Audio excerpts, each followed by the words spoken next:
Welcome inside the Hall of Fame. I'm Booker T, 6-time world champ. Got my man Brad Gilmore here with me. They call him the BOAT. You know, I mean, he's got a book out as well, guys. So bestseller, you know, all that, man. Make sure you go ahead and get your plug in for the book, man. You know, yeah, it's called Back from the Future: Celebration of the Greatest Time Travel Story Ever Told. You can get it on Amazon, Barnes and Noble, wherever books are sold. Wherever Booker's books are, you can find mine too. People trying to get it. It's hot. It's hot. So make sure you. What do you say? Hotter than a Mexican plate lunch? Mexican plate lunch, man. Support a brother. You know what I mean? Support a brother. Hey, guys, we coming off of SummerSlam, WWE ThunderDome this weekend. I'm going to tell you right now, guys, I'm still tired. I'm still lackadaisical. So I'm going to need you guys to help me out because when you get to, up in age, let's just say that. We ain't going to throw my age out there. You guys already know. But you tend to want a nap. You know what I mean? Anytime you can get one, you try to get a nap. And I had been on the road all week filming the Lost Treasures, looking for some lost artifacts that I've been looking for many, many years with A&E, and I've been on the road. So I was tired by the time I got to Florida, even though, I got there a couple of days earlier. I got there on Friday, and then I had to take the COVID test on Saturday. Man, just that day of doing nothing, being in a hotel just ran me down. And then, of course, the next day I'm quarantining myself just to make sure I'm good to go for Sunday. But man, I tell you, man, after 5, almost 6 months getting back out on the road, it's like I got to train. I got to start training again. Just to get back out on the road, man. But I was happy to be there, man. I'm happy. But before we even get started, I wanted to start this show off thanking Renee Young, man. Of course, she's going to be stepping away from the WWE after 8-year run. 8-year run, man, that's more than a lot of guys' careers. And Renee, man, I tell you, she's special. She's not gonna have to worry about a check coming in the mail or anything like that. Talent. I always talk about talent, guys. When you're talent, you good at something, you enhance it. And she's been working on her game for many, many years. And finally, she's at a point to where she knows what she brings to the table. And anybody that snatch Renee Young up, they're going to be very, very lucky to have her on that team because that's exactly what she is. She's a team player. I remember the first time Renee and I got a chance to do something together. It was in New Orleans. And I tell you guys, I don't remember stuff if it didn't mean anything to me in this business. Okay, I'm serious. I don't remember dates. I don't remember that kind of stuff because it has to hit inside. It has to hit my heart. And I tell you, the first time we worked with each other, we was doing a WrestleMania party. And we had to go out. We had no script. Okay, they didn't tell us anything. I had to, introduce the mayor and everything that night. And I'm like, what the hell is going on? But Renee, boom, she picked up the mic and she started rolling. And then every time Renee would say something, I would just echo it. Whatever she said, I would just echo it, even louder with more vigor. And we started working together and we realized, man, we had such a chemistry together. And Renee was like, she was like even sitting under the learning tree with me, even, knowing her game and knowing what, like I say, she brought to the table. She still was trying to learn. So it would be times where Renee would call me and say, "Book, how should I handle this situation?" And I would give her the info and she would do it. And she would call me back and text me back and say, "Man, thank you so much." And she was definitely, one of a kind as far as, being a part of my life in that company. And I just want to thank Renee Young for the time that we had together. And hopefully we're going to have some more time. She's totally gone, but I just wanted to give her props, big props, because she deserved everything that she gets in this lifetime. I think that was really beautifully said about Renee. And when I heard that she was leaving, I was a little bit shocked because she's such a mainstay, in the WWE product that it's been. And I think that job as a backstage interviewer is so hard and people don't realize it. And she was the first one in a long time. And this might be the highest praise I can give her. She's really the first one since Mean Gene Okerlund who went out there, had a personality, had a rapport with the person that she was interviewing, and she didn't make it feel scripted. She made it feel organic and natural, as if she was really coming up on somebody and asking them this question and getting a genuine reaction. Not many people were able to do that in that role. She excelled in it, and I think that's why we as the wrestling fans latched onto her. We're like, oh, she's one of us. She gets it. You know, she's not somebody they brought in from another network, and no disrespect to anybody, but she's not somebody they brought in from this or that. She was a wrestling fan, and you could tell. It wasn't just I'm gonna read the script and go by the word. And she had that vibe and that ability to improvise and go with the flow. She was so good. And you know what? That's why we wanted, as fans, to see more. We wanted her to do more. You saw she did Total Divas, and then she's doing WWE Backstage. They put her on the desk at commentary for a while. And we were ready to see her in any role that they put her in, and we were ready to support her. And I think I can speak for the wrestling community. We're going to continue to support Renee with whatever she does, whether that be you and hers competing cookbooks or anything else. We're definitely going to support Renee Young. And she's always been nothing but genuine. What you see on television is what, anytime I met her, that's exactly how she came off. The same genuine person. No, she's bigger than a backstage interviewer, man. She's a front person. Right. She's someone that needs her own show. She's someone that can create her own brand. And when you got someone like that, man, you definitely want to, you know, like I say, keep them on the team and try to put them in position to, you know, keep coming up. But sometimes, you know, you got to take yourself and put yourself in position to make that happen. That's one thing about talent. Like I say, man, somebody's always going to be knocking at the door, man. When you got a product, when you're good at what you do, somebody's always going to be knocking at your door saying, hey, man, you know, can I pay you to come do this? Hey, I got a show over here. I'm going to tell you right now, man, that was my busiest when I wasn't working in WWE, those few years that I had off. Man, I was on the road like crazy, man. And it wasn't a weekend that, if I didn't want to work, that's one thing. But if I wanted to work, it was always something going on, and it was always a booking out there to take. And that's just me. And I'm nowhere near as talented as Renee Young. But seriously, man. I just bless her, man, on everything that she do in life, and I'm sure she's going to land on her feet. And she's probably going to land big. And just like she took me with her WWE Backstage, I hope, she give me a call and say, hey, man, can't nobody do this, with me, like Book, so y'all might want to give him a call and let him be my wingman, because I'm a good wingman. I'm a good wingman, so I'm definitely, like I say, hoping nothing but the best for Renee Young in her future, man. Seriously. Yeah, Renee Young needs Big Daddy Laddie around all the time, right? Yeah. But we had a super chat. B Store said, "Do you think Renee Young will be inducted into the WWE Hall of Fame someday?" And you know what? They typically don't do too many announcers or commentators. You think JR, Jerry Lawler, and Mean Gene are the only ones who come to mind. But that's a good question, though. That's a good question. She's in the convo. To me, she's in the conversation. Good question. Being the first woman to be full-time at the broadcasting desk, that's huge. Mm-hmm. Will it be next year or the year after? I don't think so. But I do think Renee Young has that capability of building herself so big outside of the wrestling world.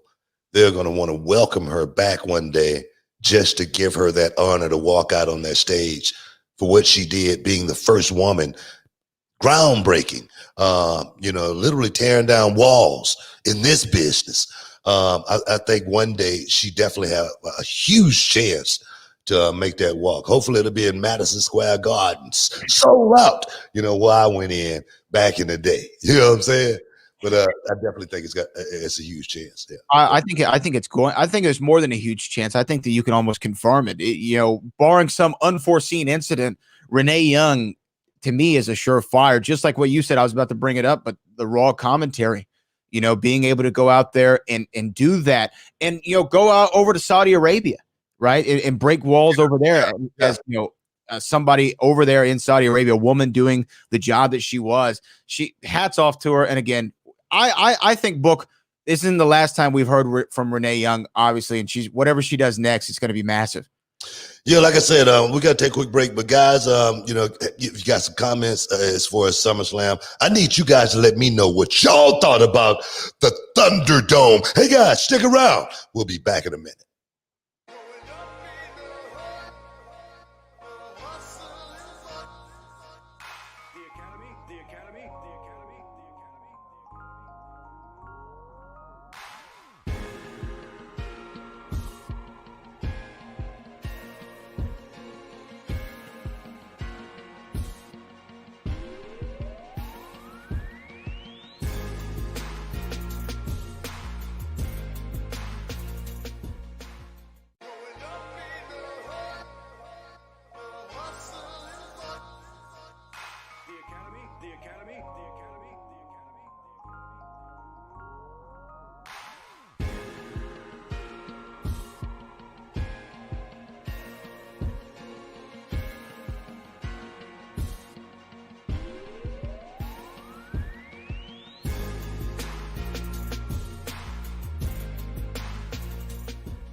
Welcome back inside the Hall of Fame.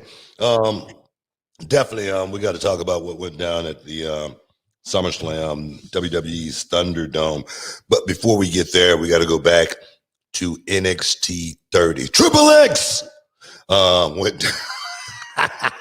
I just wanted to say that, man, because that's the way I would have introduced the pay-per-view myself. You know, it sounds cooler, you know, for me, you know, WWE ThunderDome, Triple X. It sounds like it's gonna be something, but I guess they said that's too close to Triple H, and they didn't want to mess that up. But you know, here nor there. But Pat McAfee, man, Pat McAfee name is all over the internet, all over social media.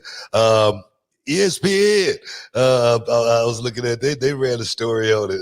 SB Nation. Everybody's talking about Pat McAfee going out and having his wrestling debut, man, living out his wrestling dream inside the square circle, going toe-to-toe, one-on-one with Adam Cole.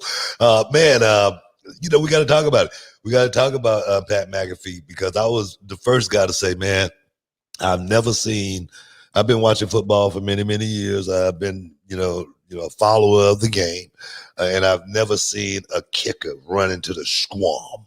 You know, I've never seen a kicker out and, at the 50-yard line fighting somebody. You know what I mean? Kicker, sometimes you see him get the ball and, on a mishap or something, and he try to run and doesn't look like he can do anything. And more importantly than anything, I've never seen a kicker whoop anybody's ass. Okay, that's here nor there. Pat McAfee, though, he might be the first.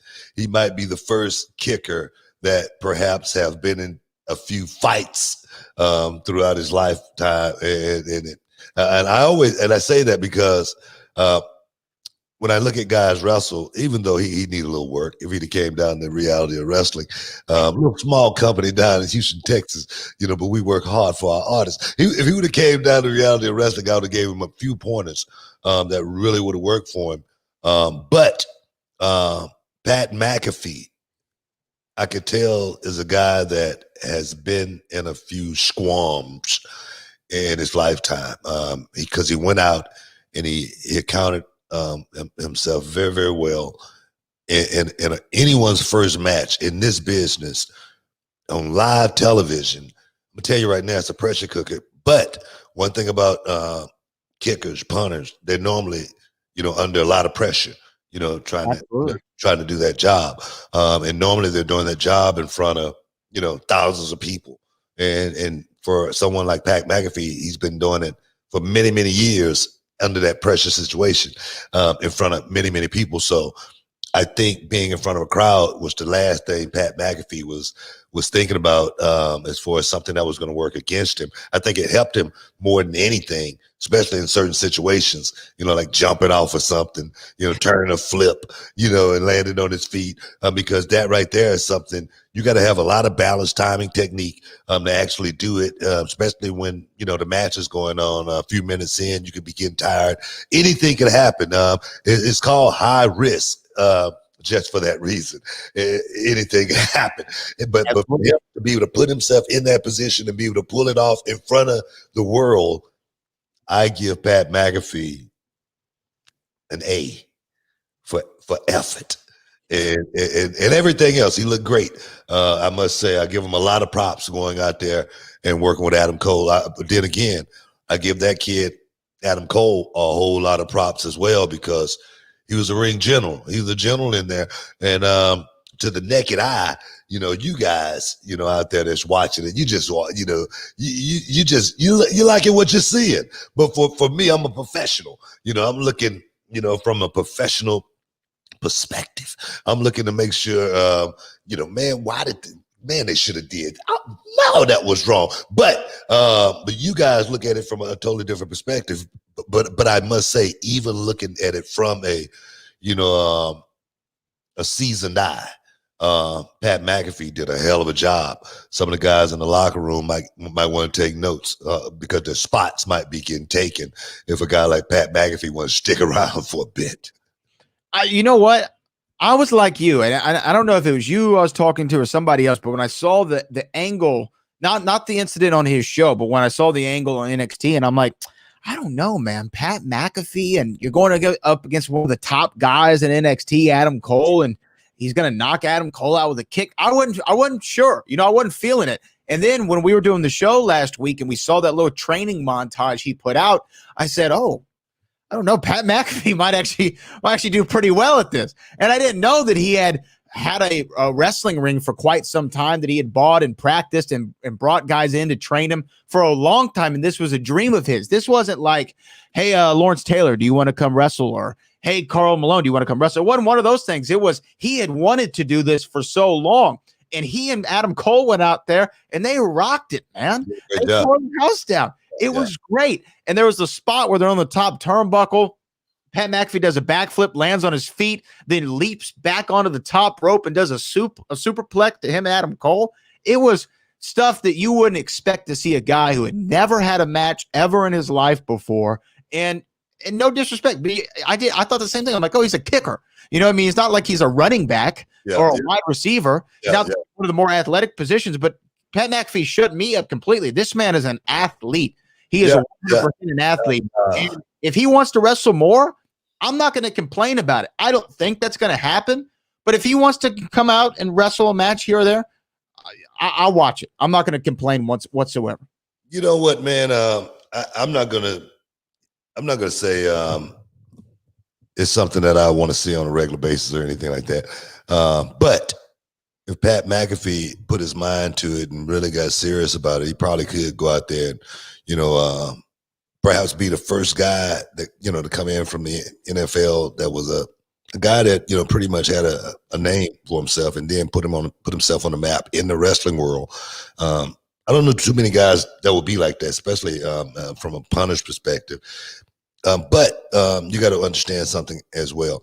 Even though Pat McAfee was a punter, even though he's a guy that played that position, when you out there on the gridiron and you playing that game for that many years, you got to put some bumps and bruises on the body somewhere. I'm sure at some point in his career, just say for instance in high school, those high school days, if he played football in high school, I'm not sure. I don't know. I think he played soccer for a while. But soccer, that's even worse because you're gonna get hit, is what I'm saying. And just say for instance, when you're a punter in high school, you might be a running back as well. You might be a tackle, QB, whatever. So what I'm saying is, for him to be as tough as he is, he's had to be. He's had to been in some situations before. Other than just being a punter and having that luxury of just having to go out there and just kick the ball. That's what I'm getting around to. Yeah. and I'm sure there again has put some bumps and bruises on the body. I'm sure when Pat McAfee awakened this morning, actually Saturday morning, Sunday morning, he was wondering what the hell just happened. Yeah. And then on Monday it gets worse. So trust me, I know. But McAfee is still a relatively young guy. He's not a guy that's past being able to go out there and perhaps pull it off. I love to see it. I love to see it because, like I say, there again, he did do a good job, much better than I anticipated him going out there and being able to do. But there again, man, I got to give Adam Cole a lot of credit too, because people, people always, it was when I was putting Adam Cole over just a month or so ago, all kind of people was talking about it. You know what I mean? Talking about Adam Cole, not being big enough to, go out there and work at that level. And I go, gosh, Shawn Michaels went out and worked at that level, and he wasn't that big of a guy. And I'm not trying to put Adam Cole, in a place to have to walk in the shoes of Shawn Michaels or anything like that. But Rey Mysterio, he's not the biggest guy in the world. One of the guys that got over more than anybody, and he wasn't the biggest guy in the world, it was Taz. And people can say what they want to say about Taz, but Taz, in my book, Taz was over, brother. Yeah. Taz, you know what? I didn't know Taz was 5'8" until I met him. I'm serious. I think 5'8" might be a little generous. 5'6.5". Okay, all right, I take it back. But that was the meanest, baddest 5'6.5" man, 5'7". Well, I'm gonna give 5'7". I mean, he was at least 5'10". You know what I mean? No, he was. I'm just playing. But I thought Taz was a monster because of his persona and the way he went out there and carried himself. And when I watched Adam Cole made that scene on the Pat McAfee show real as it possibly could be, to the point to where I said it. I say, man, I don't know if it's a work or not.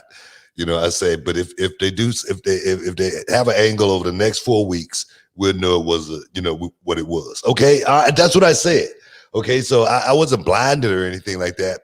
But what it showed me was the art of Shakespeare and Romeo and Juliet and Phantom of the Opera. It still works, and that's what Adam Cole did in that scene. He made that scene real to where everybody wondered if it was real or not. And that's the art of professional wrestling. Hey guys, stick around. We'll be back in a minute. Hey, what's up, guys? It's Booker T, 6-time world champ, 2-time Hall of Famer, and this is for all up-and-coming professional wrestlers, male and female. You want to know the ins and outs, the do's and don'ts. You got a question, I got the answer. If you want to know how, join my masterclass. Go to realityofwrestling.com for all the information, starting on Thursday and every Thursday after that, guys. Don't miss out. Don't get shut out. And I know you can dig that.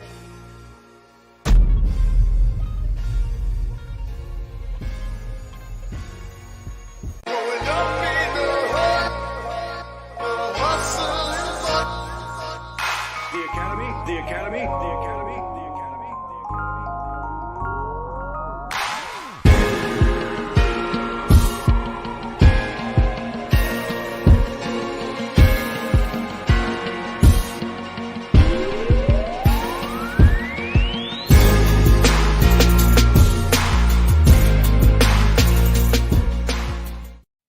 Welcome back inside the Hall of Fame, y'all. We just rolling, talking about a little wrestling. What went down with that kid Pat McAfee. He's not a kid. He's not a kid. So he's not a kid. He's not. You know what? I'm serious. A lot of times, people say, "Man, this kid, man." He and for me, if I've been around for a minute, somebody called me a kid, I'm gonna look at him funny, and say, "Man, who you call a kid?" That's why I don't have anybody in my school over 30 years old. So you can always refer to that's the only reason. I don't need anybody looking at me stupid.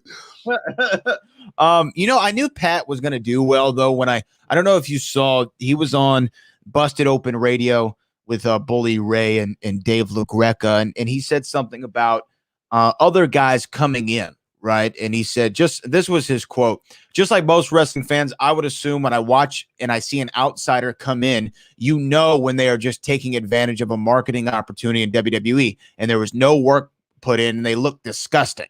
And he was talking about Michael Che and Colin Jost at WrestleMania of 35, WrestleMania 35. He said, I'll never forget when I was at WrestleMania getting chewed out by Michael Cole for having tuxedo shorts on. And then I saw two stooges from Saturday Night Live walk in, and the MFers looked like they couldn't even jump if they had to. And they're in a WrestleMania match. It was completely disrespectful to the business. And he actually went on and took shots at the Gypsy King, Tyson Fury, as well. Said that his in-ring work wasn't that impressive. So he wanted to make sure, as a wrestling fan, he wanted to go out there and put on a show that he would like. Yeah. Going back to that suit he wore. Do you remember this? So he had on like a tuxedo. He got so much heat for wearing that outfit. I think they told him to go take it off. You know what I mean? Put something else on. It was crazy. And now going back to watching Pat McAfee come to WrestleMania with that suit on, it let me know the brother was performing then. It let me know that he was bought in. He had sold in to come out and make people look at him and make people take notice. And that right there, honestly, that was the beginning. And the thing, and if 2020, was hindsight, I would go back and tell Michael Cole, "Nah, man, let that brother roll, man. Let him do what he do." That's what I would say now.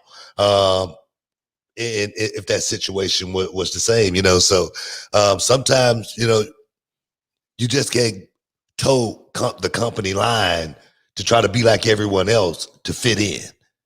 And Pat McAfee pretty much, in a nutshell, summed that up, in that statement that he just made right there. That, look, man, I'm here for a reason. And that's to entertain from every perspective.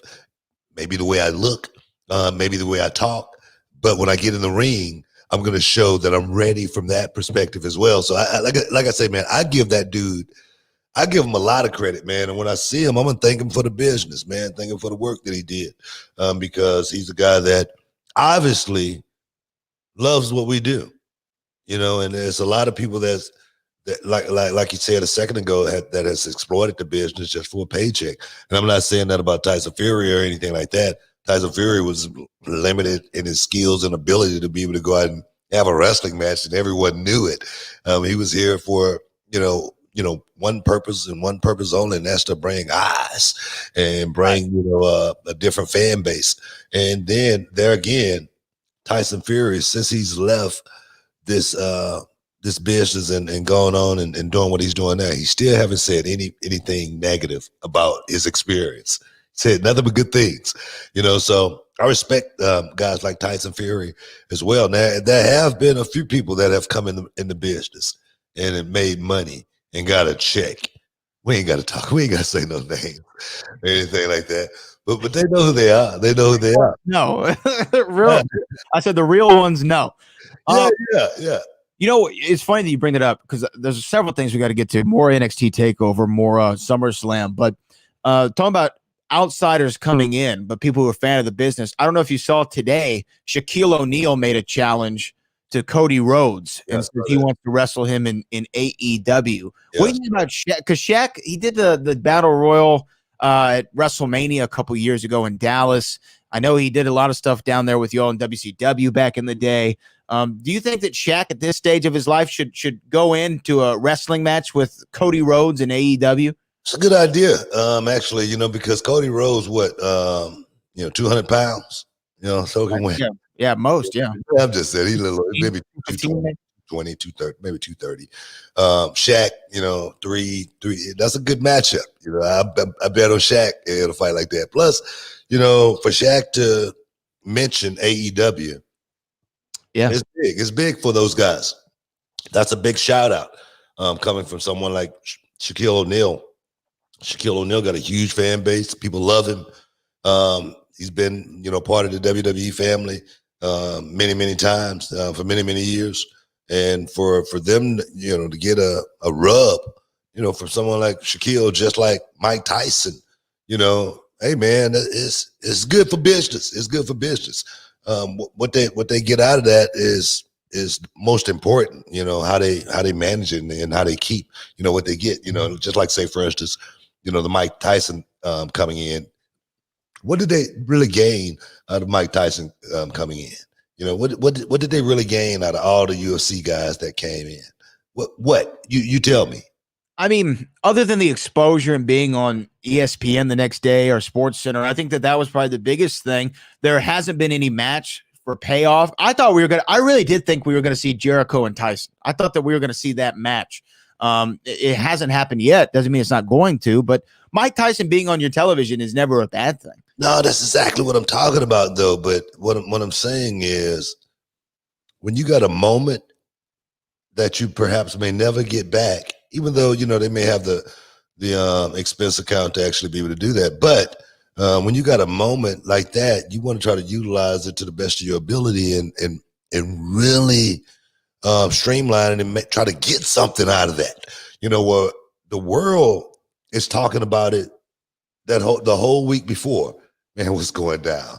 Man, what the hell is going down? And then what go down in people's mind may be totally different than what you give them, but the expectations were to actually, motivate them to watch it and really, I haven't seen that with any of these guys that came in. But there again, AEW is moving up the ladder. The viewers seem to be, ticking upward a little bit. And I don't know I think they did a show just like Saturday night. They did, because the NBA playoffs are on TNT, so they kind of get moved around in the schedule a little bit. But they did do a show on Saturday night at the same time as NXT TakeOver, a little bit before NXT TakeOver 30. And Cody Rhodes actually lost his TNT championship in the main event to Brody Lee, the former Luke Harper. So, I mean, that's a good look for Luke Harper, because they brought him in and kind of positioned him as the leader of the faction, the Dark Order faction. But to me, that really hasn't clicked yet. Like, I haven't really bought in on the Dark Order. And I think that giving them a championship, making making Brody Lee look like the top guy, and now he's a title holder, I think it adds legitimacy to him. And I think that was a good moment for him and Cody at that spot.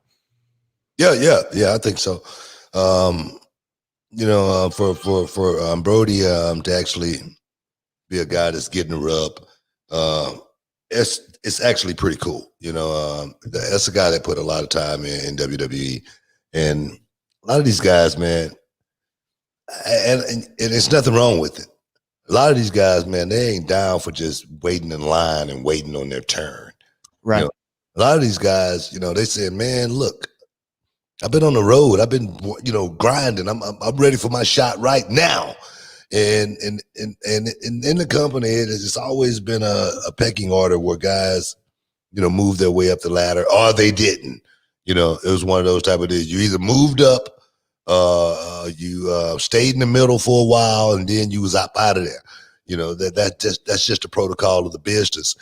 And some guys feel like they are talented enough to move on and still, more importantly, make money in this business, and they opt out. And then, fortunately, a chance like AEW is out there for some of these guys.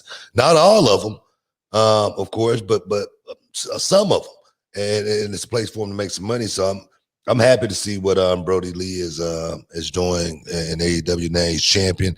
I'm wondering, was his partner Luke Harper? You just threw a brother out in the cold. You know what I mean? Eric Rowan. Eric Rowan. Eric Rowan. Yeah, Eric Rowan. I think he got released from WWE, and I don't think he's been wrestling at all.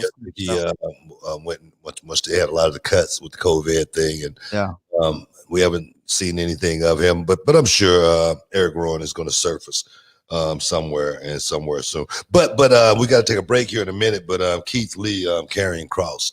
Talk about it. Got to talk about it. That went down on NXT TakeOver. Triple X. It was one of those things, man, where you know what? Like I say there again, man. Every time, man, I'm talking about every time. When I say every time, it's every time.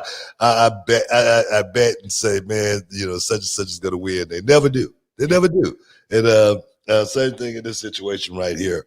Karrion Kross, Keith Lee, the NXT champion, went down, and there again, and the new NXT champion, Karrion Kross. We're going to talk about it. Stick around. We'll be back in a minute.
Welcome back inside the Hall of Fame. What are you eating over there? What the hell is going on? I was trying to get it done before we got back from the break. Oh, wow, that was hilarious. But, yeah, I'm good. But yeah, man, Karrion Kross and Keith Lee, two bona fide heavyweights, man. Some people was asking me, man, what do you think about when you first see Karrion Kross? I say, man, that's a man. You know, that's what I think about when I see this kid. There you go again. He's a man. Yeah, he's a kid, but he's a man. Now, when I look at Kross, I say, man, that's a real man. You know, he's a grown man. And then, you know, same thing with Keith Lee. What would you see when you see Keith Lee? He's a grown man, man. It's a guy that you see on the street. You tend to, you know, maybe want to walk on the other side. You know, you don't want to, you know, cross him and say something stupid to him because it's a certain look in his eye.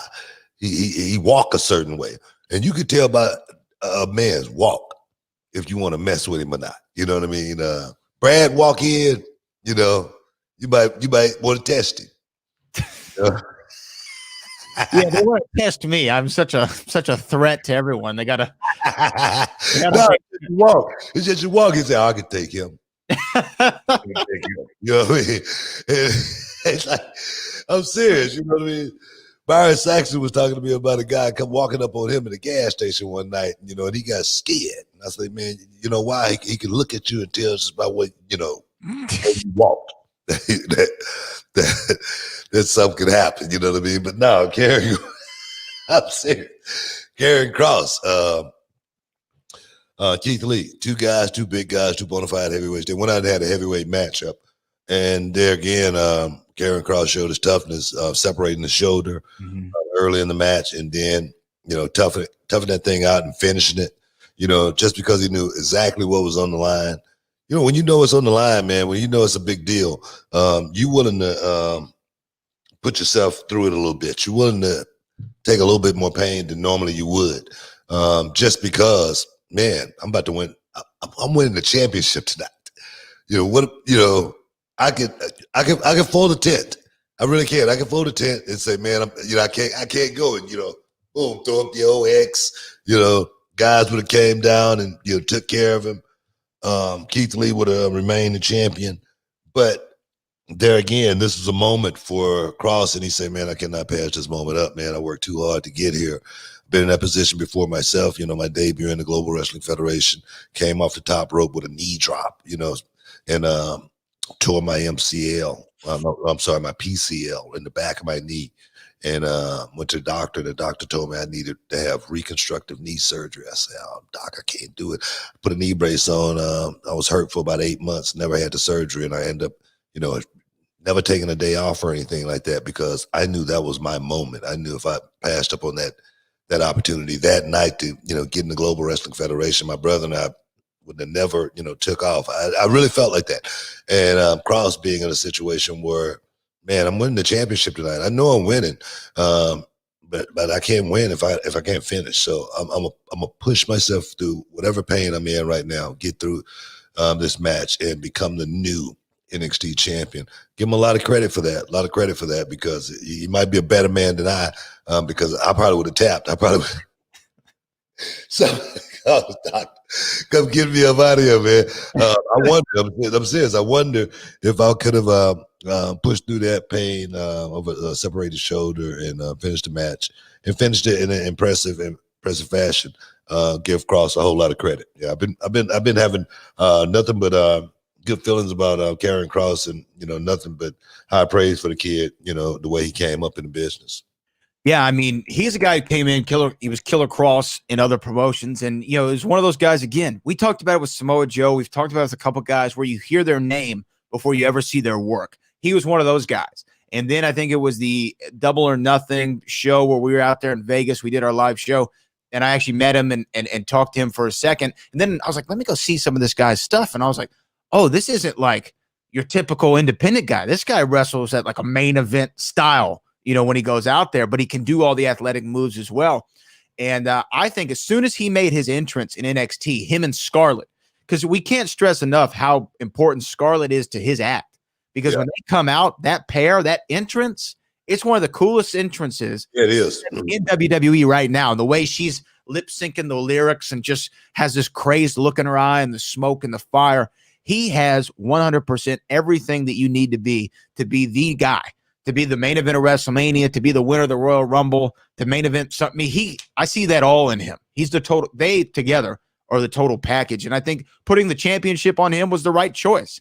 You built this guy like no one can stop him. He's literally a killer when he gets inside the squared circle, and you can't have him lose in his first championship opportunity. He has to go out there and show how dominant he is, and he did that. And then when you find out afterward he had a separated shoulder, and I saw the doctors working on him. They released the footage on YouTube, and they're asking him to kind of raise his arms up. He could barely get his arm up straight in front of him, but he toughed it out and did that whole match.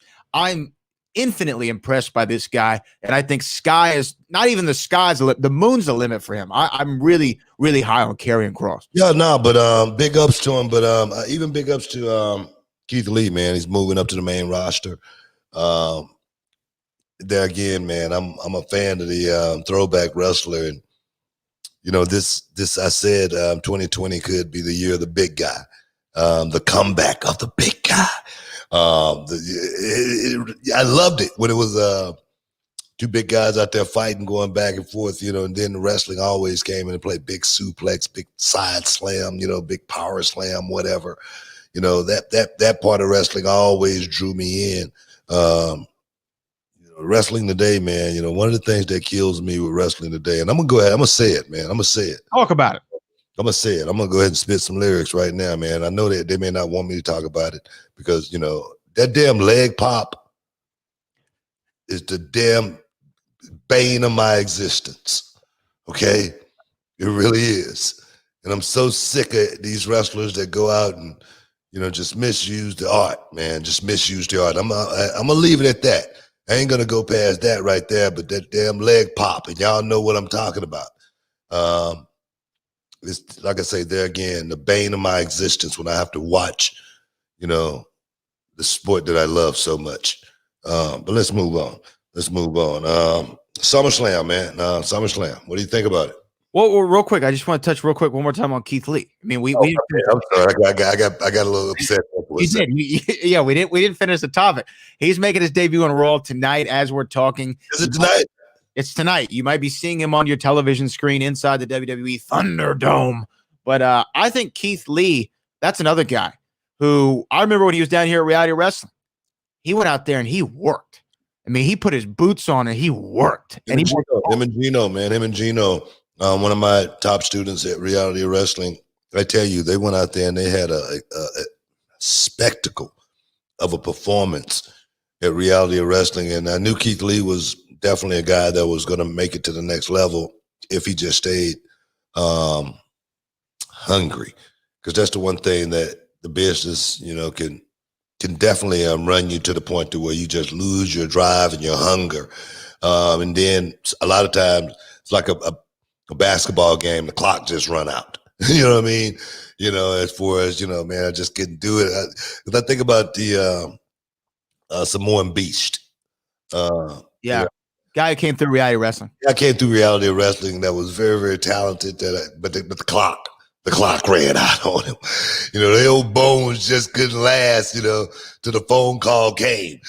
Keith Lee was a guy that weathered the storm, got in NXT, and there again built himself from that brand, that NXT brand, to let the world know, and more importantly, let the company know, hey guys, y'all might want to put me on the main roster and let me go out here and draw some money. And if you want, if you're looking for somebody that you need to put the Universal Championship on, I'm your guy. I appreciate the hard work that Keith Lee put in to make it to that next level. Yeah, and he's been a guy who has constantly been working in NXT. He has shown up and showed out in all of his matches. He feels like a big deal, not only from his size, just his prowess inside the ring. And here's the thing, he's deceptively fast and athletic. You might look at him and be like, oh, this is going to be a slow guy. He's going to work the old giant style. He doesn't.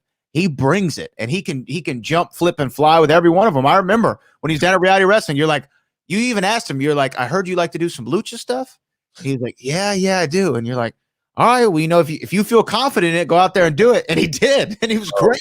Bro, I mean, he was back flipping, and he did so many. I think he did some crazy stuff that night that I was really, really scared. And I was like, man, I almost went and told him, look, bro, I don't want to see you do that ever again. But I didn't, because there again, I saw something in Keith Lee from the beginning.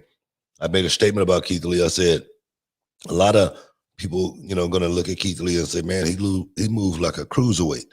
And I go, nah, Keith Lee is just a big guy that can move. That's the difference between Keith Lee and being a guy that's his size. And a lot of guys being that size and trying to really play like they could do those moves. Keith Lee is light on his feet for a big guy. Someone like Too Cold Scorpio back in the day. Too Cold Scorpio was 250 pounds, but when he did a triple gainer and landed on you, it felt like a feather. You go, God, man, I love working with this guy. You know what I mean? But Keith Lee, he falls under that same umbrella. He's a big guy that can go out and perform and work with anybody. And case in point, being able to be the size that he is and go out and work with this guy the size of Adam Cole and really make it an interesting match. And you go, man, that was good. That was a really good match. Suspend the imagination, of course, to the point to where you got to really, delve into it just because of the size difference. But he went out there and he made it work. That's what tells me how good, one's performance is. That's what tells me how good a guy is going to be, at the end of the day, and if he's going to be able to help my brand. And Keith Lee, man, I've been waiting on the heir apparent to Booker T, the guy that's going to, pick up where I left off and start winning all the titles, all of them, just like I did. And he might be, that man might be Keith Lee, man. Seriously, that man might be Keith Lee. But we got to take another break, man. We got to take another break. And then we'll come back and talk about ThunderDome. Back in a minute.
Welcome back to Reality. I'm sorry. Welcome back to the Hall of Fame. I'm looking at the chat line, and I see a lot of people talk about reality wrestling. That's why I'm throwing out right there. But welcome back inside the Hall of Fame. And I want to let everyone know that I appreciate the talk, man, and chatter about our first drive up show and how often, especially we're getting ready to do another one here coming up real soon. And man, I want to thank you guys, man, for really supporting reality of wrestling and really giving us the feedback on what we just did last month. It was definitely one of those things to where you try it, you see how it work out, and the people love it, and next thing you know, boom, it takes off like a rocket. And that show went off very, very well, but we did have a couple of hiccups. We had a couple of hiccups with the lighting rig and whatnot. We're gonna make sure we fix all the little problems, get all the little bugs, and really bring the noise for our second go round at the drive-in with Reality of Wrestling. So guys, again, man, appreciate y'all for representing the row. Yeah, man. I got to watch the footage of the show that debuted on Sunday of Reality of Wrestling, the part 1 of our drive-in show. Those drone shots are awesome, man. We got to keep the drone shots going because that's such a cool, different perspective on what we're able to do. And my only concern about this next drive-in show is it might be more people than we can anticipate, which is great. We got a pretty big parking lot, you know what I mean? It's big. It's pretty big. It's a mall. So we got a good lot to work with. But we're working on getting some of the big screens for this next one too, So hopefully we'll be able to go all out for the fans of Reality of Wrestling, because I tell you, man, they always go all out for us. They always come out and support big time. And just the like I say, the comments as far as us doing something for them, getting them out of the house in a safe environment, still experiencing the road the way they always did, but this time from a different environment. And I think the environment actually set it off. Some of the photos, man, that we got from that night, man, was so awesome. I mean, with the backdrop, the scenery, the sky, the way the sun was, catching it, the way it was getting dark at certain times. Man, some of that photo shots, man, were just awesome. So this time we're going to ramp it up and really think about that aspect of it even more so. Guys, again, man, we appreciate you guys for coming out and representing the road, man. Definitely do. And like I say, guys, y'all got some questions about WWE SummerSlam, definitely hit us up and let us know what you thought about it.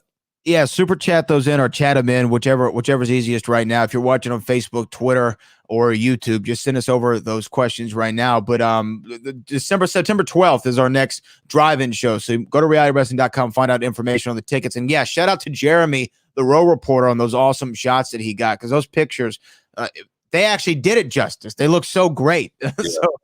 So shout out to Jeremy as well. But SummerSlam book, I want to ask you this first, because out of the two of us, you're the only one who set foot in the WWE ThunderDome at the Amway Center in Orlando, Florida.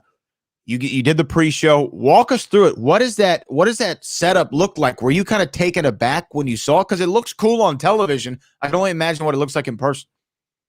I'm not impressed too often, but when I walked inside the Amway, I was like, wow, because what's crazy was when I drove up to the Amway, normally you see all of the WWE, banners outside the arena, all of the guys, different posters. You see the big sign, that says SummerSlam, whatnot.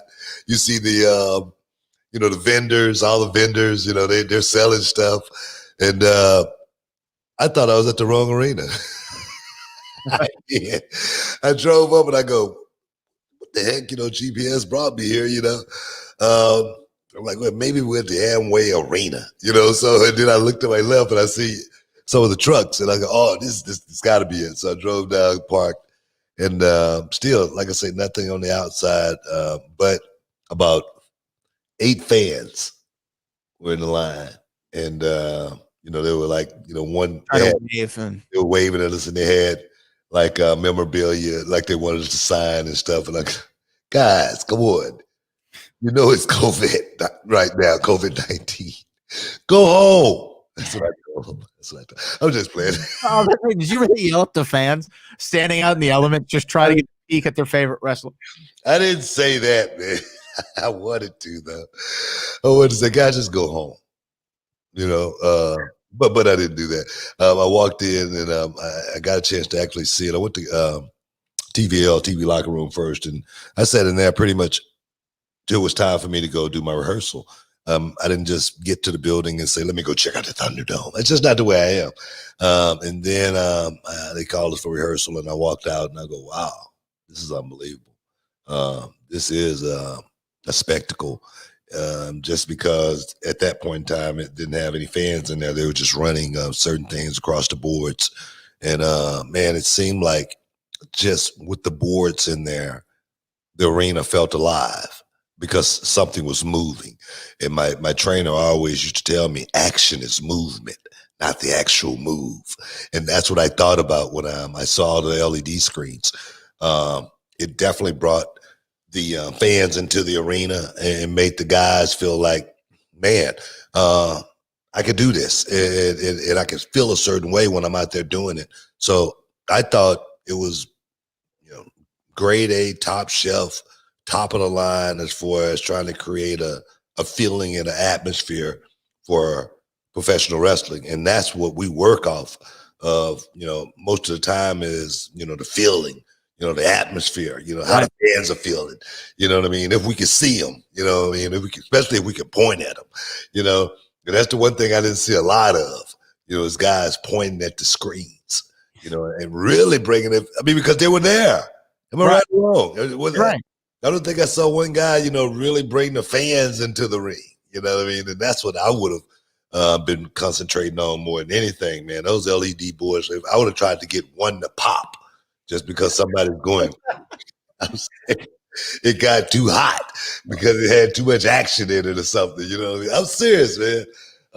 It looks great on TV, and I wasn't sure how it was going to translate at first. I know that we kind of tried to figure out what we thought might happen with it, but it made SummerSlam, and of course there was some piped in crowd noise like they've done in other sporting events all around, whether it be soccer or other events, basketball, but it did feel like a SummerSlam. And I think with the big stage, the big screen, the pyro, the full entrances, the fans in the background, it felt right. And then you went out there to do the pre-show, and for some reason, what's the deal here with Charlie Caruso? No one likes Charlie, man. And the thing is, I've tried to bear with her. Sometimes you click with certain people.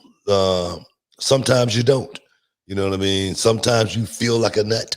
Sometimes you don't. Here's one you heard the commercial. Peter Paul Almond Joy's got nuts. Peter Paul Mounds don't. You've seen the commercial. I really appreciate your topical reference, but continue.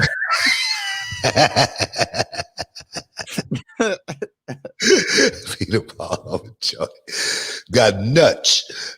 Peter Paul Mounds don't. That's the way people feel about Charlie, man. Saw what happened with Shayna Baszler.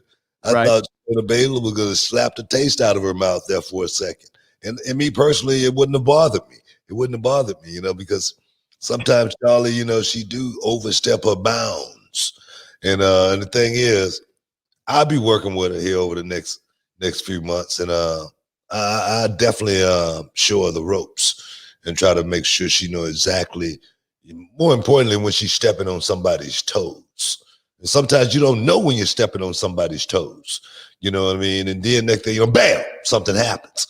And I definitely don't want that to happen to Charlie, because right now we need, especially since Renee has taken an hiatus. Yeah, well, we don't want that to happen to Charlie. And we don't want anything to happen to any of you out there. If you're traveling like Booker was, if you're out at your daily job, you're an essential worker, you got to protect yourself. And there's no better way to do that than by using our Boomer Naturals mask. Check this out. Hey, Brad, one of the biggest changes we're all dealing with right now is wearing a mask, and not all offer the same comfort and protection. I recommend the Boomer Natural 3-layer comfortable and highly breathable mask. These come in sizes for adults, teens, and children, and are in stock and be shipped to you quick. Yeah, Book, one of the reasons they're so highly protective is because of the nano silver technology that's literally woven right into the fabric. Nano silver can block those tiny drops and particles from getting into the nose and mouth, and that's what we want right now. It's the best protection out there. Boomer also offers the popular nano silver neck gaiters. That's a mask that'll cover your neck and face. Another great thing is that Boomer will donate one face cover for every order to nonprofits and charities, helping tens of thousands of Americans in need. And I got to say, I love that. Yeah, order now at boomernaturals.com. Use promo code Booker and save 20%. That code Booker at boomernaturals.com. Get free shipping and handling when you spend at least $50 online at boomernaturals.com.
Welcome back inside the Hall of Fame, y'all. Just sitting here checking out some stuff here on the computer, actually on my phone.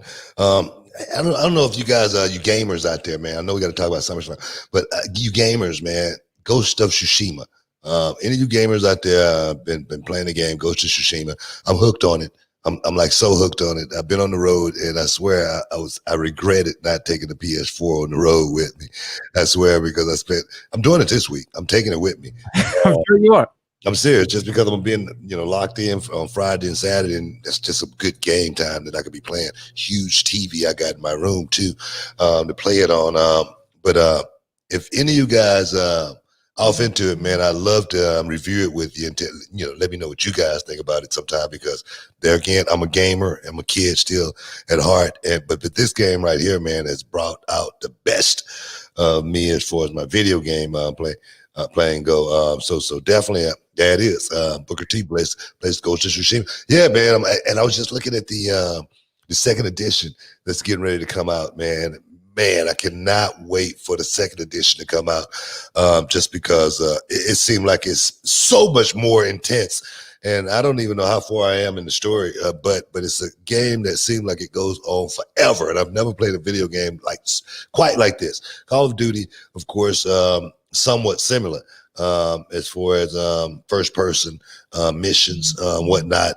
But I tell you guys, if you are off in the video games, if you haven't checked out Ghost of Tsushima, and I'm not doing a commercial for them or anything like that, but I love the game, man, and I love to, get some tips, perhaps if I can, from you youngsters that's off into the game. So definitely, I just want to throw that out there. But let's move along. Well, let's talk about SummerSlam. Let's talk about the biggest party of the summer. There were a lot of matches that went down. A lot of them stuck out to me. First of all, I think that we got to give props where props are due. We talked about Pat McAfee's debut. Dominic Mysterio made his debut on one of the bigger stages WWE offers, that being SummerSlam, against Seth Rollins and Booker. He looked fantastic out there against Seth. You had Ray, you had Mom out there. Dominic's mother was out on the stage. Thank you. I couldn't remember her name. And Mysterio was out there. And there's a lot of dynamics at play. I love Seth came out wearing did you ever see the movie The Phantom with Billy Zane back in the day? No. Well, I think I may have seen a little bit of it. Yeah. That's where Ray modeled his attire after in the match with Eddie Guerrero at Halloween Havoc for the Cruiserweight title back in the day. And so Seth Rollins came out in the same kind of attire that Ray had, playing the mind games. It was just so good. There were so many great elements. And Dominic did this spot off the top rope where they had a table set up behind him. Kendo stick, did a Russian leg sweep off the top rope through the table with Seth. Seth gets the 1, 2, 3 at the end, but Dominic was the real winner as far as I'm concerned, because he just looked fantastic in his debut. So much pressure, and he pulled through. No, it seems like I say there again, guys. I had to get out of there, and I was really tired. I'm reviewing it actually today on the network. But I tell you, nothing but high praise for Dominic Mysterio. I think if I was reading correctly, I think we call it Prince Mysterio or something like that. To see this kid that I've watched, for so many years, and ever since it was a little bitty baby, I'm serious. Ever since he was a little bitty baby, to actually now see him, inside the square circle in a match that big of that magnitude with someone like Seth Rollins, it was huge. It was definitely huge for him. I see my son always running around here, wanting to, be a professional wrestler and a commentator at the same time. I can only imagine seeing Kendrick, step inside the square circle and, do battle. It would definitely blow me away. So I'm sure Ray is like, wow, this moment is here. Time flies, man. Time flies. And then you see, like I say, the next generation come along. And one thing about the next generation, man, they want their shot. They want their time to shine, in the sun, and to see Dominic, that kid. He's a good kid. He's a good kid. So I'm happy to see Dominic, getting, what is rightfully deserving that he should have. And that's a shot, more importantly. And then to get a shot and then go out there and boom, knock it out of the park your first time out. Just lets you know, man, that you are natural. And this is what you was meant to do. So definitely, I'm proud of that kid, man. I'm proud of that kid. There again, I've been around him his whole life, and now to see him walk inside the square circle and almost the beat down, like I said, bruised, battered, and torn with the kendo stick. That was his initiation. That was his, you're in. You know what I mean? You're a made man. You're a part of the game. It was, but that's what that was like. Seemed like to me, and then. There again, for him to go out there and step up and shine and do a hell of a job. Yeah, big props to Dominic. Yeah, I mean, so much pressure on his shoulders, but he went out there and he rocked it. And I just wonder how much of it really is inherited. I mean, because just being around it for your whole life, we talked about this with some of the other generational superstars, whether that be Charlotte Flair, whether that be Randy Orton, The Rock, any of the names that come to mind when you think about a second generation performer. You wonder how much of it is just in their blood. And I know that sounds so cliche, but Dominic's timing was good. His footwork was good. Everything was right. And I know, again, like we talked about with Pat McAfee, he was in there with a hell of a dance partner. Seth Rollins is you said what should he be on the cover of romance novels? In the cover of romance novels, man. The way his brother's been telling stories. I'm serious. So he's in there with a good guy. So to lead him along and show him, how it's done. So I knew he was going to be in good hands, and they put in a serviceable effort. But this was above and beyond expectations, which I think that is always good if you nail that on your first night. Yeah, definitely. Huge for Dominic. Before that though, let's go back to the kickoff show. My boy MVP and Apollo. What you think about that one? It seemed a little bit shorter than I expected. Here's the thing. When MV came back, I remember he wrestled Rey Mysterio on that episode of Raw in San Antonio. Because he came back at the Rumble, then he wrestled on the Raw in San Antonio, and he put up the post, hey, I've just wrestled my last WWE match. Yeah. Thank you for everyone making this possible. And then we hear he's going to be a backstage guy, a producer. Yeah. And then he really clicks as a mouthpiece. They have him doing the MVP. Right. And then now, I don't know why you're talking like that. And now he's wrestling. Right. Yeah, that's what happened, chronologically speaking. And now they have him. Well, I'm trying to get a conversation here and act like I'm going along with this. You're gonna act? Why don't you just go along with it? Not act. But he is the leader of the Hurt Business with him and Bobby and Shelton. I really like him as the mouthpiece leader. I don't know if MV wants to be in the ring as much. Well, you know what, man? I think when your mind retire, your body retires. Right. You know what I mean? When you said, hey, I'm done, and then hey man, we need you to work a match. And You go, all right. But you're really not feeling it. You know what I mean? You're really not feeling it. You know it. And but you say, all right, let me go out here and do this. And the thing is, once your mind, perhaps, leave that place, you, like I said, your body, your thought process, and that the thought process is, getting up in the morning, should I eat 8 eggs, 6 or 2? You know what I'm saying? Grits, bacon and eggs, oh, wait a minute. Biscuits, grits, bacon and eggs, butter, cheese. You start thinking all kind of stuff. When you in working shape, you wake up in the morning, let me get a bowl of oatmeal. You know what I mean? Let me have a granola bar. Exactly.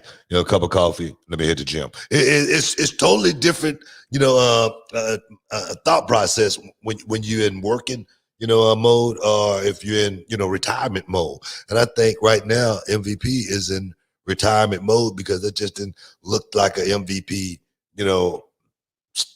style match that he normally would want to go out there and have. But there again, big props for going out there and getting the job done. Man, he made it happen. Him and Apollo and Apollo. What do you think about Apollo though? I wanted a little bit more. Give me your thoughts on Apollo. Because I like we talked about it. I think Apollo's got everything that he needs. You said that he flipped a switch on Monday Night Raw last Monday, and you saw a side of him that you haven't seen before. And I wanted to see a little bit more aggression. That's why I kind of think that banning Bobby and Shelton from ringside wasn't really retrospectively the best thing for the match. You should have had them interacting and have them hit the ring. Apollo ducks one, boom, up and over the other rope, fires up on Bobby, hits him with something, boom, Bobby rolls out. Envy's going to turn around, hit him with a big finish. Apollo ducks that, boom, 1, 2, 3. Show that he can really kick somebody's what. Yeah. And have some more fire and aggression instead of running away from him at the end. I didn't like that. I don't know why he ran. You're the champ. You're the United States champion of the world. You shouldn't be running away from guys. You should welcome the champion, welcome the fight as the champion. So I want to see a little bit more. I'm glad I threw that up to you just so you can see it, because I was reading on the internet, on social media, that Booker T has become the designated African American to degrade Black wrestlers. So I said, let me let a white guy degrade somebody. Well, I'm not degrading anybody. Hey guys, stick around. You're in the Hall of Fame. We'll be back in a minute.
Welcome back inside the Hall of Fame, man. I hope you don't get no heat on the internet. Yeah, thanks for that. I'm just saying, bro, I'm taking myself out of that situation. But I see a lot of people, man. I see a lot of people want to talk about Ghost of Tsushima. We're going to be we'll review that on Wednesday. We'll review it. You guys got some tips. Before I started the show here tonight, I actually was in my bedroom because you got so many different styles and so many different techniques. I had to write them all down and actually, start studying them, so when I switch from one style to the next, I don't have to, look at the paper and whatnot, or go back to, the screen and whatnot. But I tell you, man, we definitely got to talk about it. Brad, you got to get the game. I know. You know what? And I'm such a sports game guy. Like, I'll get NBA 2K or, the show or WWE game. But what you showed me this when we were doing the drive-in show, and I actually watched some of the gameplay of it, and it looks awesome. It looks incredible. It looks like something that I could actually get off into. So No, I'm gonna look into it's purchasing one of those games to where, like I say there again, if nobody's around, you got some time to kill, and you thinking about a movie you might want to watch at the same time. This game gives you the movie, the story, the action, everything, and it's you might wind up playing for hour and a half, and you still got 20 more hours of story. right. It's a Yeah, never-ending game. it seems like it. It seems like it's never, because you got so many different, active tales that you got to go through. But I tell you, man, it seems like a lot of people love this game. For me, I think it's definitely going to be the game of the year. It may be the game of the decade. Honestly, seriously, that's how intriguing this video game is. We definitely got some more SummerSlam to talk about, but we definitely got to talk some UFC. Went down this weekend, as well as I just got a buzzer over my phone here from ESPN about an hour ago about some heavyweight action. See heavyweight action. You ain't got to look at your phone. I don't need you to think about it. I'm excited. We'll talk about that in a minute. But what else is for SummerSlam, man? Well, I think one of the bigger stories that happened from SummerSlam, I mean, the highlights were Drew McIntyre retains against Randy Orton. Asuka defeats Sasha Banks for the Raw Women's Championship, setting up her. I don't talk about Sasha on this show anymore, so we can move on from that one. All right, we'll move on from that one. And then the thing that everyone was talking about, Braun Strowman versus Bray Wyatt. You're a troublemaker. Braun Strowman versus Bray Wyatt on in the main event for the Universal Championship. Bray Wyatt, the Fiend, defeats Braun Strowman, becomes the new Universal Champion, and then the return of the big dog, Roman Reigns. Roman Reigns makes his debut or re-debut or return to WWE after being off since right before WrestleMania. Yeah. For several months, he's been away. He came back. He looked in great shape. He's got himself some new teeth. He's got a new set of teeth. They look great. And he spears Braun Strowman, spears Bray Wyatt, holds up the Universal title. And it left a lot of people thinking, wait a minute, is Roman back? And is he kind of a bad guy now? You know what? I didn't look at that as Roman being a bad guy. I looked at that as being the big dog is back home. You know, the big dog is reclaiming his yard. And I'm not here to, make friends or anything like that. I'm here for two things. The two C's.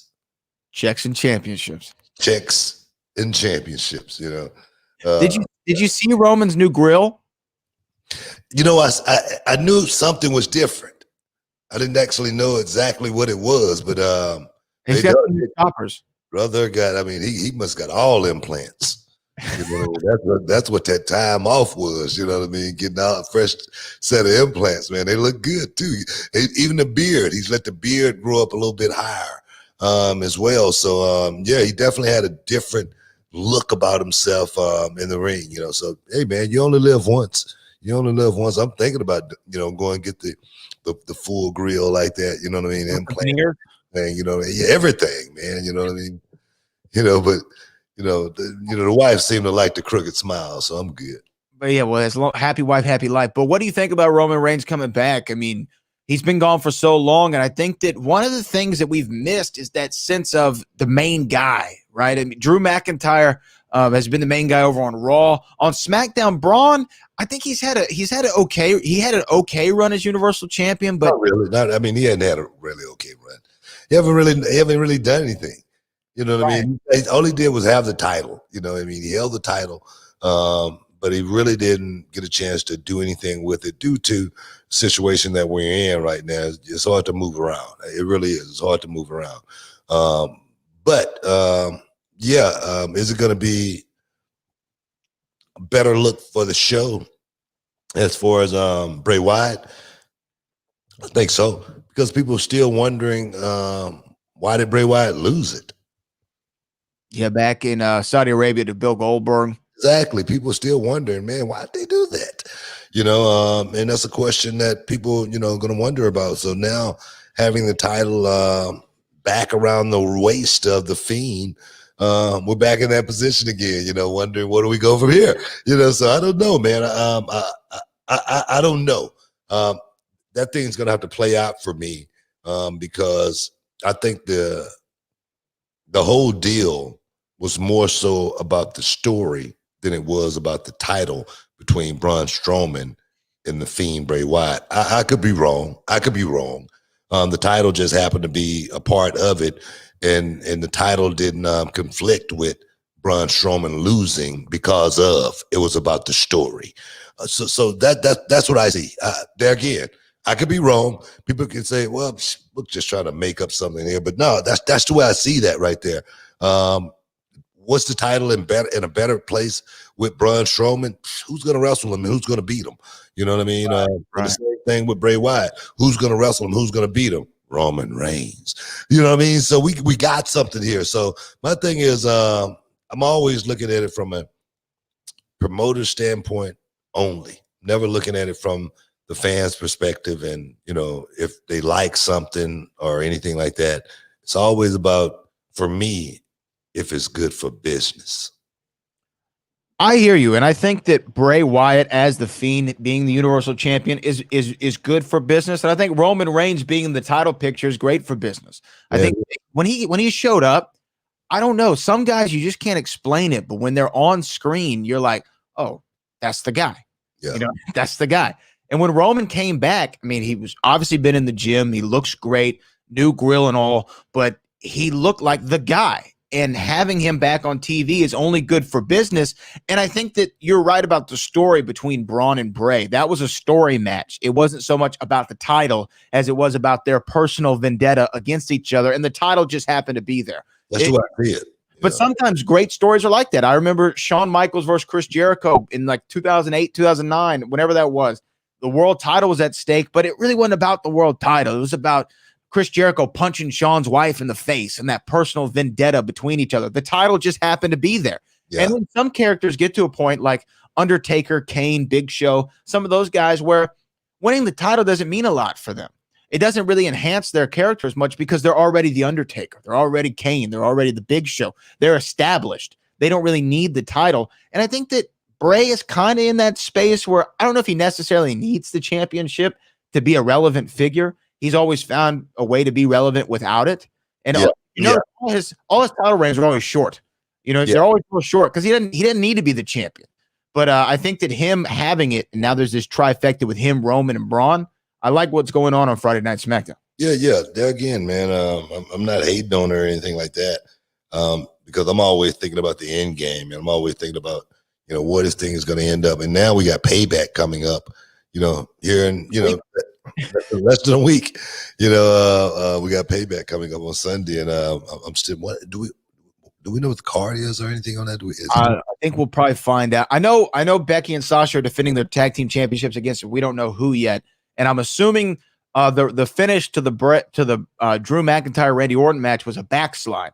So I think that they might run that back at Payback. And then maybe Roman and Braun and Bray in a triple threat. I don't know. These are just my guesses. But I think that we have to see something. We have to see tag something. Match with Ray and Dominic and, Seth Rollins. Buddy Murphy. I think that I think we're going to find out more on Monday Night Raw and as it's going on right now in the UFC. How cool would that be, man? Rey Mysterio tag teaming with Dominic, in an official match. It'd be great. That would be something, man, as well as that's history for Ray, man. That's a legendary moment. That's definitely a moment that he'll go down and go, man, I got a chance to, that's I won't get a chance to do that. I won't get a chance to, get in the ring and have a tag match with my son unless I'm like Bullet Bob Armstrong or something like. Here comes Booker T, 85 years of age, down to the ring. Hey, man, Kendrick can get in the next 5 years. He can get in, by the time he's 15, I mean, come on. Yeah, we can make it happen. 85, I mean, that's it's like, because right now LeBron is trying to play long enough for his son, LeBron Jr., Bronny, to get into the league. And hopefully they can either play against each other or on the same team with each other, LeBron and his son. And that's Rey Mysterio's opportunity. I think that he said that for a long time. The last thing that he wants to do, the last thing to check off his bucket list is to tag with his son in a WWE match. So Payback, what better time than the present, Book? Hey, man, I'm loving it. It's got to happen, man. But we got one more segment, right? We got to definitely talk about UFC, man. UFC went down, and what a staggering fight that went down between Edgar and Munoz, UFC Fight Night on ESPN Plus. I got that. I went on, broke down, and spent that little money. We got to talk about that fight. What a war, guys. Stick around. We'll be back in a minute.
Welcome back inside the Hall of Fame. I was just put the TV on, Raw's on. I saw one of the comments that Randy Orton just punt kicked Drew McIntyre, and I didn't get a chance to see it. I missed it.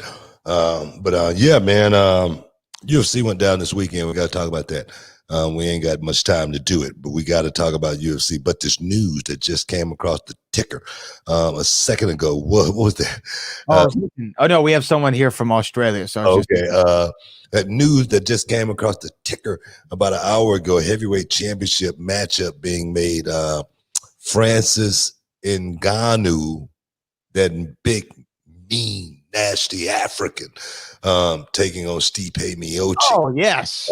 For the championship. There was talks about John Jones actually being the guy to step in there, but people seem to of the consensus that I don't know when this started happening. People of the consensus that Francis Ngannou has done enough to deserve the title shot more than John Jones. Now that's a bunch of crap. All right, no. This is what I'm saying. Since when they gave a crap about somebody deserving that's true title shot?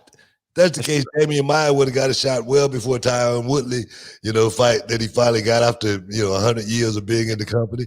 You know what I mean? So it's crazy. When I hear stuff like that, as far as those kind of excuses being thrown around. Normally, star power trumps anything else. Yeah, I mean, remember when Brock was going to come back a couple years ago with Daniel Cormier? He was going to leapfrog everybody to get a shot at the title because Brock Lesnar, one of the biggest stars in history. Yeah, that's exactly what I'm talking about. So I don't think that's it. I just think John Jones is on the bubble as far as on the outs with the UFC.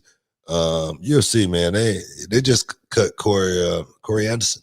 They did just cut his release. Yeah, they just cut it. That's the same thing. You know what I mean? They just cut it. True. Yeah. Told him, get your grip. And you're going on a trip, son. You're going on a groove line. And that's exactly what's happening with these brothers, man. They got a lot of stock, in the brothers in the UFC. And right now, they say, we know we got this mean nasty African. He can bring a whole country with him. He can bring the whole island. You know what I mean?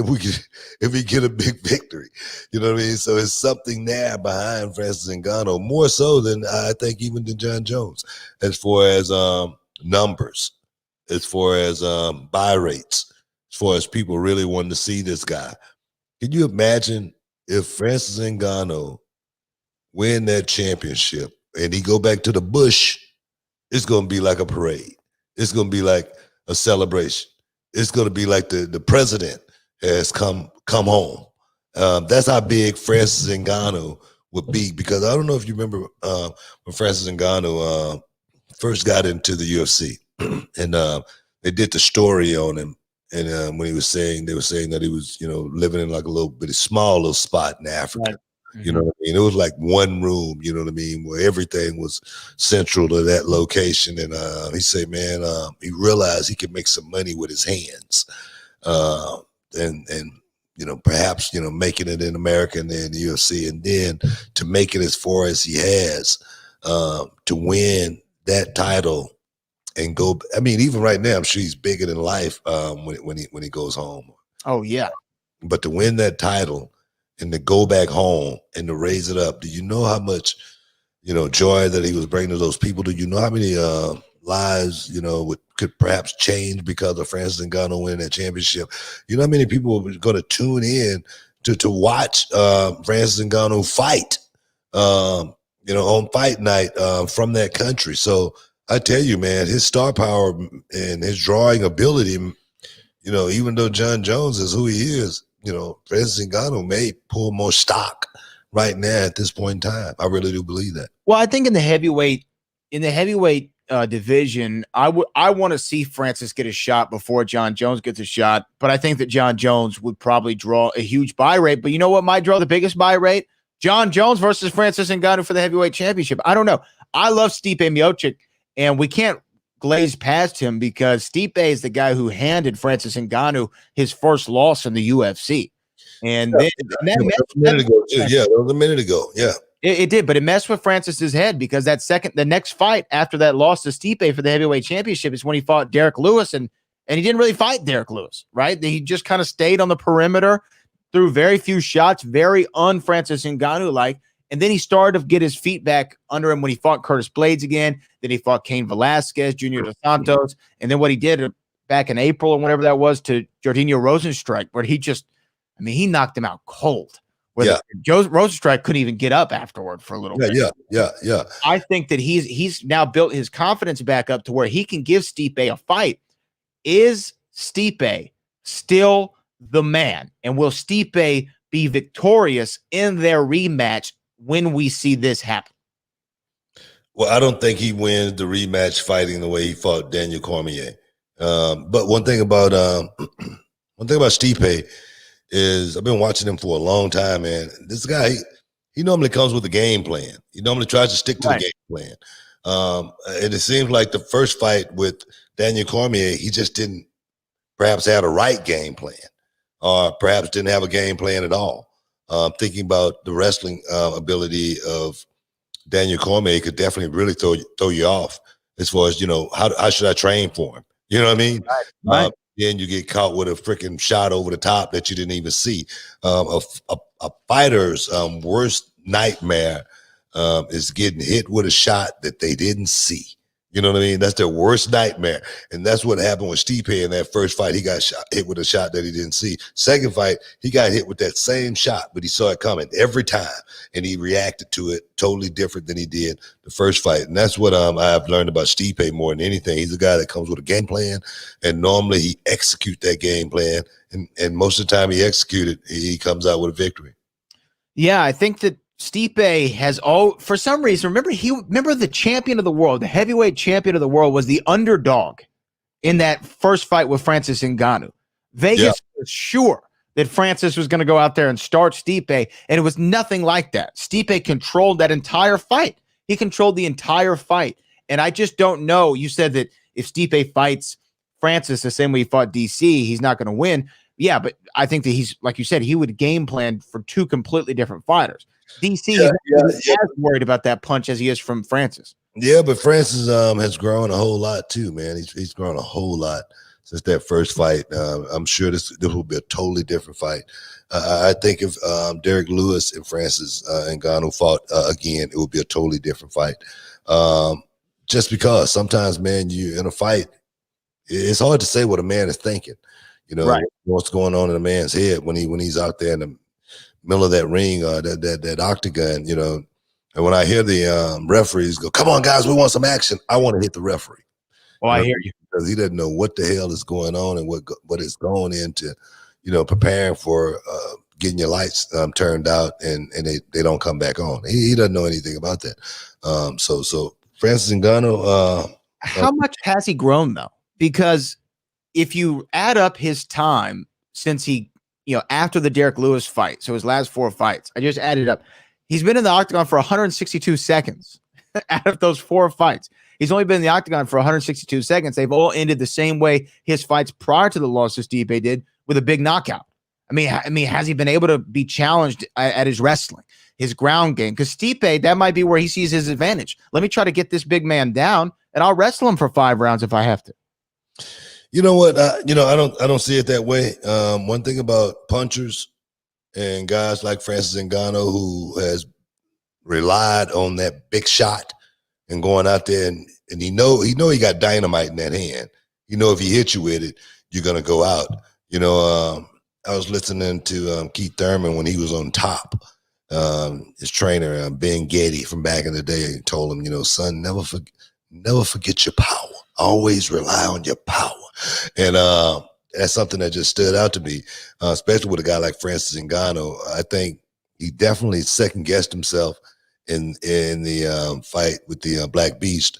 But the fight with Stipe Miocic, he was so cautious and scared. Perhaps one shot. That's all it takes, man. The thrill of victory and the agony of defeat. That's something that you don't want to. You only want to be on one side of that equation. You don't want to be on the agony of defeat. You know what I mean? And it only takes one shot to actually, put you out, and your career is, I wouldn't perhaps, say over with, but you're going to have to rebuild and start all over and build yourself back up. That's a hard thing to do. We almost got to get out of here. But Frankie Edgar, man, I got to give Frankie Edgar some love. Give him his props. In that war that he had with Munoz, man. What a fight, man. 2 guys, 2 warriors. And I know Munoz thought he was going to go out there and win that fight just due to Frankie Edgar's, age, how many wars that he's been in. You hit Frankie Edgar the right way, you can get him out of there. But Frankie Edgar is the toughest little dude I've ever seen in my life, especially a guy that has consistently sustained in the UFC for this many years. I got to give that dude a whole lot of credit. Big ups for going out there in that 5-round main event war this weekend, brother. You entertained me to the highest degree, and I just want to say I really appreciate it. Frankie Edgar, you the man.